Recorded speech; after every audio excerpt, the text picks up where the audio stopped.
Melania Trump's absence from her husband's side during his recent legal proceedings has been conspicuous. The former First Lady has not attended any of Donald Trump's rallies since the trial began, nor has she joined him for other public appearances. When questioned about whether she plans to accompany him in the final days of the trial, the Trump campaign spokesperson did not provide a response. Sources close to the situation indicate that Mrs. Trump's lack of involvement and public commentary on the allegations central to the hush money case is unsurprising. Many have stated that there are ongoing tensions in the relationship, and that Melania Trump has made it clear she wants to distance herself from this particular legal matter.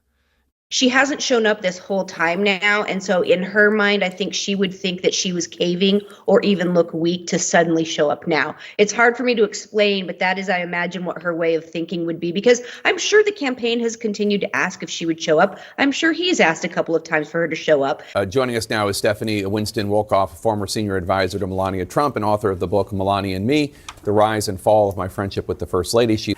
As far as, Melania not being in the courtroom, I think that's saving, again, we're back to the art of distraction. If they really, really think that during the verdict, if that's going to really shine this darkness over the verdict and shine light on Melania, to take away from what's going on, I think that is the only possibility of her showing up. Ivanka, she's, tried to whitewash her entire involvement in the Trump White House. She's been doing a great job on her Instagram, but having been behind the White House walls and seeing Ivanka and Jared's involvement in everything that has happened up to this date, you can't whitewash that. And so I understand that she has young children and she doesn't want them to hear the disrespectful and disgraceful things that Stormy Daniels had to discuss during this trial, because Trump has still maintained that there was no affair with either she or Karen McDougal. I think otherwise, they're going to keep distance themselves as much as possible. Media has reported Melania has been trapped in a soul-shredding time warp since 2016, when her husband won the presidency and she burst into tears.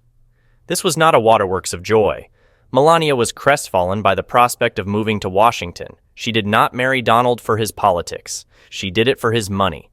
This was a marriage of convenience with a promise of extravagance. Melania wanted to be a lady who lunches, not the First Lady. Melania and Donald are both high on transactional disloyalty. They are the same. If she thought there was any personal upside in defending her husband as he stares down legal jeopardy on multiple fronts, she'd be holding daily press conferences. By them never being together clearly shows that he's out for himself, and she is out for herself.